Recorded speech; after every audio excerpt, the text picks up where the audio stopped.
Hey y'all, it's me again, Tasha C. And today in this video, yeah, I will be reviewing Being Mary Jane Season 1, Episode 2. Just to let y'all know, like I said, I'm doing a second YouTube video, shout out video. So please let me know in the comment box if you have a YouTube channel, and I'll make sure to shout you out my next video that I'll try to do, like I said, either in this month or sometime beginning next month. I don't have a particular day, but y'all know in advance. And like I said, thank you to YouTube buddies and my new and old subscribers. Thank y'all. Thank y'all. And if you haven't already, you get a chance to click on that like button. All right, y'all. Let's get started. Now, we're somewhat must be picking up the next night before after Mary Jane, which is ironic. Y'all know her name is Mary Jane, but nothing is plain about what's going on in this woman's life. Okay. And she goes, it must be a hotel that he's staying. I don't know how far he lives away, the area where Mary Jane is, or maybe it's pretty much their getaway, so she meets him there. But you noticed the angle looked like somebody across the street, like, from them that can look out the window knows their spot, or maybe we don't know if it's someone, or it's just the angle of the camera from us as the viewers are looking at this episode, right?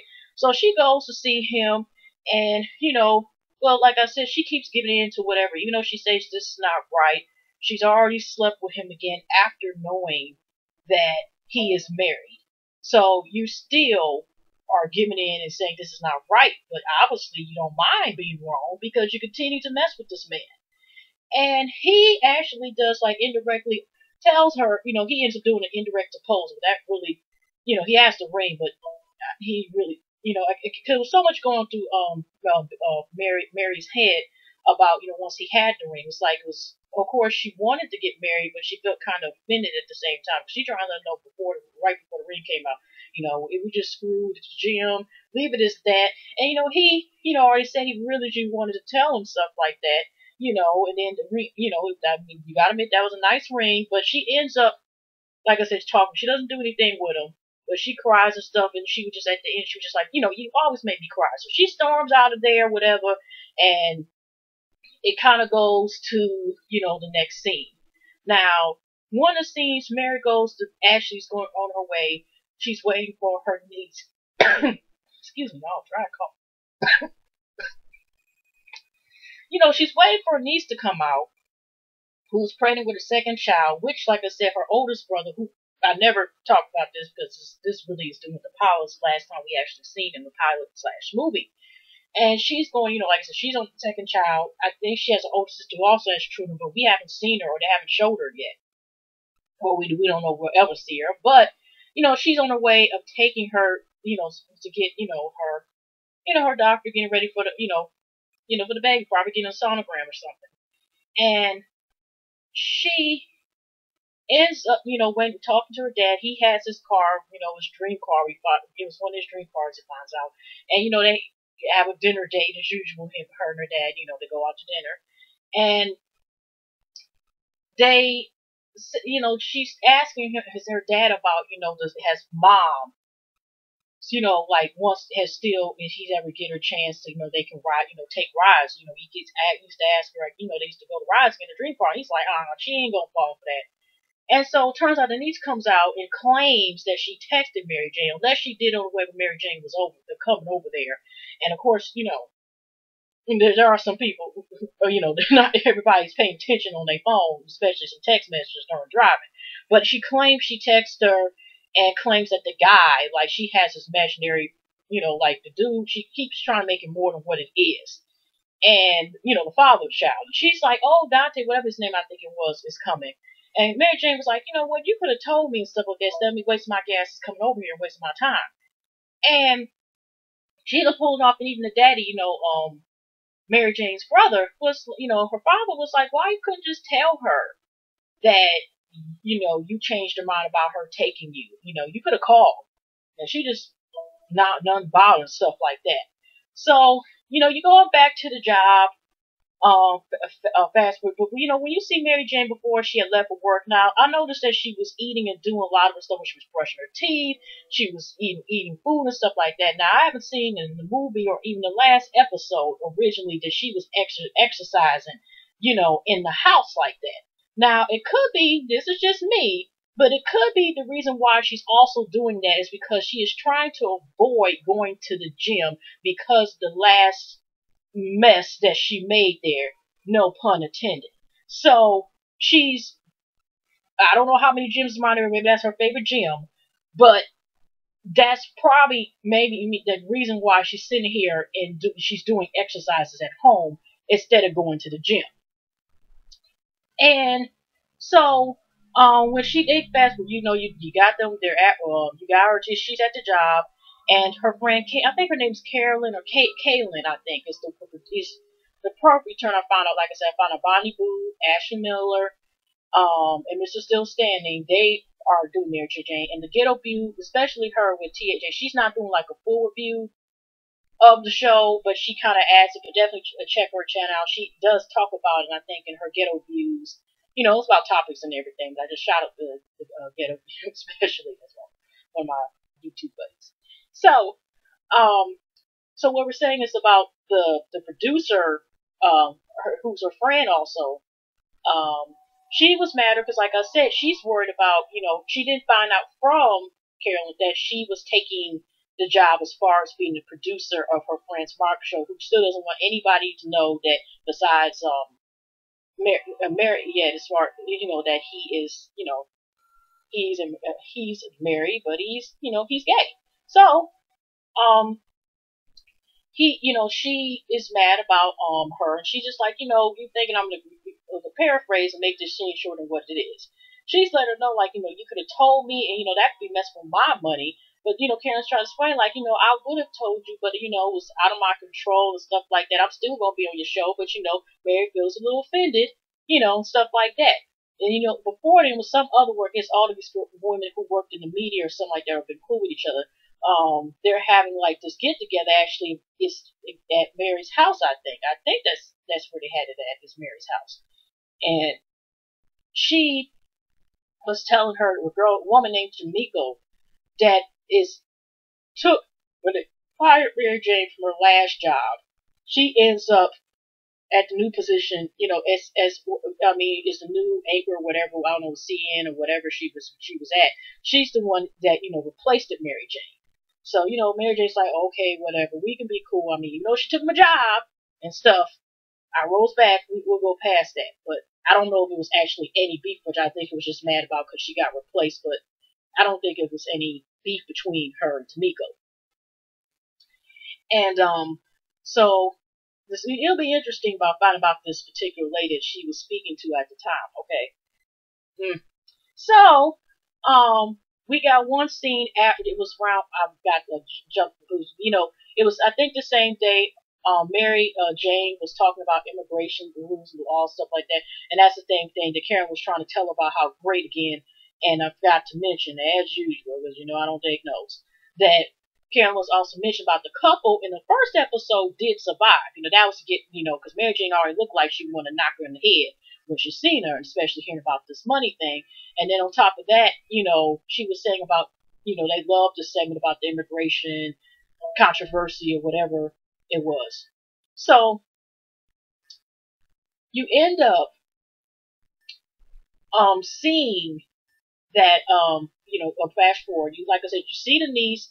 She's in the room. She's watching her auntie segment about immigration, and the dad comes in there and is trying to tell her, like, you have to, other words, you got to separate out it, girl, snap out of it. I didn't raise your sister to be like this, just pull your pants down and spreading your legs, whatever, and just not thinking, just falling for any, okie doke. And she's just like, he's like, I don't know the indifferency of the guy, but I mean, he was saying, like, he's thinking, like, just, he's supposed, following the stereotype of thinking he's supposed to just impregnate pregnant black women, something like that. He said, because he's like, he's thinking like that's what black men do, just they sit there and impregnate a bunch of females all day or something, So, but she's all, oh, he's gonna come, and we find out a little later the results of that. Okay, so I think she was end up being taken to the doctor by her dad. That we found that out. So there's this interesting scene because we see a little bit more between Andre um, and his wife, and it's kind of like there's a test. Now, she sits here and she's talking about a friend or some a woman that she's that used to flirt with him or whatever, right? And I first thought when she said that, I'm like, oh, he screwed her too. And she's telling the story about the woman ended up screwing the trainer and stuff like that, but she began because I think she said the husband also cheated on her as well, and she ended up getting her, I guess, feeling better once she slept with the trainer. And she's like telling like how they basically made a contract, like a post nup, where she gets this, full custody of the kids, she gets both houses, gets all this alimony, gets all of this and stuff like that if he ever cheats on her again, and he agrees and signs. So because at first when the husband's Andre trying to talk to her, she's sitting here just changing the subject, like you know, what about the kids? Did you get this for the kids? Did you get here? Did you sponsor a booth? Or did we already have the booth? Oh, okay. So when she started going about this particular story, she has this contract set up for him to sign. And she adds in talking about bringing up, like I said, even though it's foul what Andre did, she's bringing up talking about, full custody of the children. Even though, we found out that this is a test, it's still like, that relationship with them, they got nothing to do with the kids, okay? So as soon as, he looked at the contract and he just looked at her just like this, like, you know what? Regardless of what going between me and you will not take me away from my kids. And he just scooted it back. And then she just bust out, started crying because she was like, you really do love her. So it was all a test to see, if he was willing to still somewhat fight for her or in their marriage. And he just was like, whatever, I don't care anymore, type of thing. So, in next scene. So we got Mary Jane, going with her dad, to eat, and they're just talking about again how the dad was talking about he just can't wait until, somebody, proposed to, Mary Jane, he can't wait to, just be happy as a dad, praying him to better not mess up and stuff like that. And, here's a lady that, it's like, that the dad and the mom knew, but you kind of knew like if she had a chance, she was trying to get the daddy. And she still want to know is Mary J. Mom, how's Mary J. Mom's doing, and she was gonna come over there and stuff like that. Mary Jane already so repeat that, like because after the woman walked away, she already knew like that woman's trying to come home to you, Dad, or always trying to come home. And he's like, well, she can get in line. And they just laughed about it and go next scene. Then there's another scene that Mary Jane, goes over to Mark's house and she's talking to Mark and his husband. And his husband, and I think that he sometimes wears the ring, but since he's waiting, I guess, to once they legalize marriage where they're at, that he'll, I guess, may come out then or whatever. So she, Mary Jane is something that she still doesn't know whether or not if she wants to decide to get maybe now marriage is not for her and everything else. And also another important scene is around the news station. I think it was right before or after she got into it with Carolyn. Carolyn, I hope I get her name right, y'all, next week. She gets a package delivered from the intern, which I think is the same one that had involvement with Carolyn a little later on. We find out in the confessional scene. And she's in here, get the package, and it's the ring that Andre was trying to propose with. She's like this with the ring. She smiles and it closes, smiles and it closes, smiles and it closes. Because, he has on there like, please consider or something like that. And she never puts the ring on anything, but it's kind of like, she probably took it home and kept smiling and closing it. And so, kind of, she goes over to, I guess, her dad's and mom's house the next day after dinner. And the woman didn't stop at nothing to come over there already because she's talking with the dad and she's waiting to talk to the mom. And because she talked first to some of her older brother nieces about, I guess if it's, how was her sister and certain people. And then she spoke to her brother. And her brother was like, he was making food because they had company. He was making gumbo or something, but he let her know, like, just in case you want to talk to your niece, the dude didn't show up, but I took her. And so you, like I said, you see the woman up here trying to pretend like she's so concerned about Mary Jane's mom and is up there talking to dad. And you know, Mary Jane already gave a look like, look at here, heifer, I already know your game.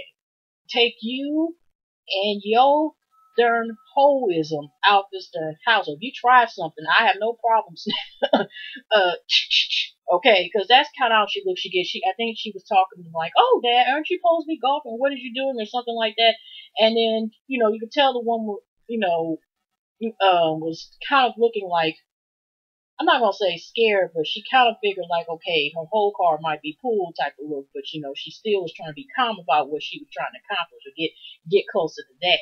So, when Mary Jane coming in there and kind of giving this look like, it's like, okay, I already know what you're up to. And it's amazing now, consider she's in the situation now where she's messing with a married man. Well, now, knowing that she's messing with a married man, still messing with a married man. You know, seeing that condition, but she, like I said, she's already know about what that heifer was. So her mother comes, they end up talking, and she just speaking to her dad for a minute. And this is kind of a sad scene, but explains why her mother does not like you go anywhere with her dad in this dream car. She's talking to her mom in the room, and she takes her wigs off, she's helping with her hair, and she asks Mary Jane to pass her this picture, right? And it's the picture where she's, got the door open and showing, sitting outside where her legs are, her legs are showing, and she has the car door open, the driver's side, and she was saying the story about how, her dad used to love taking her. Mary Jane's dad used to love, taking her, going to rides, and he loved us just seeing her out in the car because he loved her legs and stuff like that. And she was like how she was at the time when he purchased this car, he was able to pay this car off in cash, and she had just been promoted, I think, to assistant principal or principal, and she said because of her health, she has had, just everything just went downhill. She didn't say, oh, but I'm just paraphrasing, but she had to basically change her whole life due to this illness. And so, it was just kind of a sad moment because this woman, had everything going for her, and that's why she won't get back in the car because, I don't know if it's fear and disappointment, but you could tell that because of the effects of her illness, she's just like, forget it. I don't even want to sit here and even try to tempt go with him because I can't, she can't enjoy the ride. As soon as she said this stuff, she started unfortunately coughing again. So it was just like, her dealing with her illness now and stuff like that. She don't even, it just killed, like, part of her spirit. She's just, depressed about it. And it's just, that's why she doesn't want to go in the car and probably do a lot of other stuff because of her health and, the conditions of the lupus. And so, after that we go in between, but this is in between where, you got the party out. Yeah, I think because it was a good episode, and I'm trying to make sure I get the highlights. We have, like, the scene where Mary Jane, the lady that was talking to her about Tomiko show Lisa, which I did not know until I watched Finally Review, that was Lisa was the doctor from the movie that had this breakdown and stuff and overtook pills. I don't know if she was trying to sleep or permanently go to sleep. And, they just camouflaged for whatever reason, paramedics. So that's who was we've seen in the first episode. And so it's her, Tomiko, and I think Carolyn. She comes in the bottle. Mary Jane actually wants to hit her head with it. That's what she told her. She hit her head bottle. And Carolyn apologized and stuff for her behavior. Said I would have told. They made up whatever basically. Mary Jane. So then there's police, which I already knew once the police came because there was no loud music, anything like that. And it turned out to be, a stripper. And so they're having, dancing with the stripper, dancing dude. And he actually was weird because after his performance, when they about to go into this confession scene, and I like how BET, my bad, changed it where you think that when you see Carolyn in the previews prior to this episode, was sitting here talking about, oh, so you like to sleep with Mary Jane. So you thinking that maybe she's talking to Mary Jane. Oh, no. Okay, so they going around the side place doing confessions. I just thought it was kind of weird that the stripper was there for some reason. I guess he was taking a I mean, he had most of his clothes on him, besides the shirt over, which I didn't mind. But what I'm saying is that he, was there while it was talking about this confessional game. So I thought, like, consider, y'all may not want to get out the room. Not to say, sorry about the phone, y'all. Sometimes that goes on during my review videos. And so, so I just thought it was kind of weird unless they think they know to do whatever, you just don't know what might be said afterwards. So I thought it was kind of weird, but go figure. All right. So, like I said, here to go to confessions.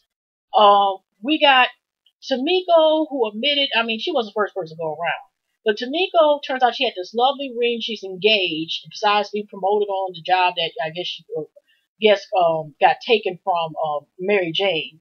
And she admitted that this nice ring she bought because she didn't, she thinks it's going to ruin her marriage. Turned out she bought it because her man, who's obviously, I guess, makes less money than her, she wanted to worry about her appearance of the ring or pleasing other folks, I guess. And she said she should have just stuck with the ring he gave, that was just emasculating him. And she, and Mary Jane said, just let him know how you feel. You should be all right. Then you got Lisa's talking about she didn't bowl bonk, she doesn't pay higher taxes, and she bought weed from Mary Jane's other brother, who we found out, she sells weed to a lot of friends. Carrot Lee turns out she slept with the intern. I think it was the same one that Mary Jane was talking to. It turns out that the woman, I don't know her name, that was talking Mary Jane, talking about Tomiko, because they had her purse in hand, and here she's bragging about, the benefits of being a mistress, because she thinks she's helping these men in their marriages, and she gets all the benefits, she can do what they want to get, all the, like, trips and cars and everything else she get, and can send them back to their wives and whatever. And you should see Mary Jane's face and stuff like that, and she was like, come on, ain't y'all been with Mary? You could tell the other women really didn't appreciate it. And, Mary Jane was like, oh, man, I'm about to be called, she's about to be called out. So I don't think nobody else has went around. I think it was on just 4 or 5 of them. I don't know. If they did, they didn't really stand out. I think that was it. So yeah, Mary Jane, of course, she was the last one to go. And they're like, okay, what you have? And then, like I said, the strip dude's still there. So it's already kind of awkward. And he just was kind of funny as far as like, okay, what you got, Mary Jane? What are you going, what's your confession? So she goes to the kitchen right next to what I was talking about last week, the VA and the cabbage. And it turns out she has bacon, and it shows the little container, because we've seen earlier that she took the sperm out of David's condom and she missed that this is his sperm. And Lisa felt offended because Mary Jane, she feels like this: if God don't bring you, man, I guess she believes in adoption. And Lisa said, "Why could have told me I could help you?" And then, by the way, that's frozen sperm like that. I guess does not help. I guess you have to have a certain a certain temperature and stuff like that. Even if they. But I think they do refrigerate, but just not the same way, just putting it in them home freezer refrigerator. So that kind of minute. So around the same time, the last part of this, you got we already seen earlier between that we seen the wife just crying her eyes out in their closet. And it was when Andre brought the kids, and she told him to go away, heck out of here. And she's like, go away and do something at him, and he left. So around the same time that this party's going on still, or they're getting ready to leave, here's Mary Jane texting Andre back, and she's saying she's ready to talk. So between then, Andre and his wife, Avery, I think her name is up there back.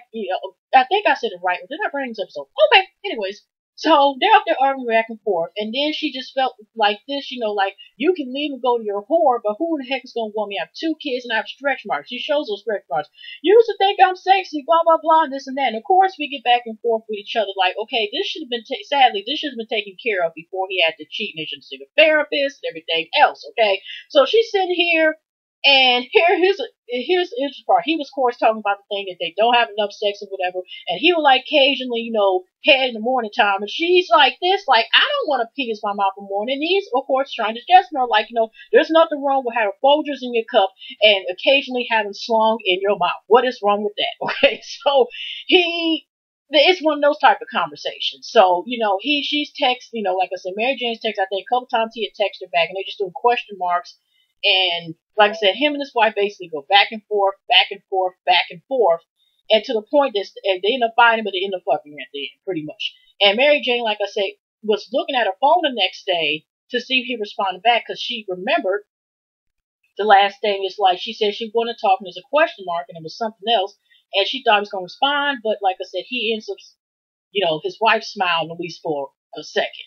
And that's how pretty much it ends, y'all. Well, okay, y'all. I hope y'all have a lovely evening, another night, and lovely next day. And I'll see y'all in the next video. Goodbye.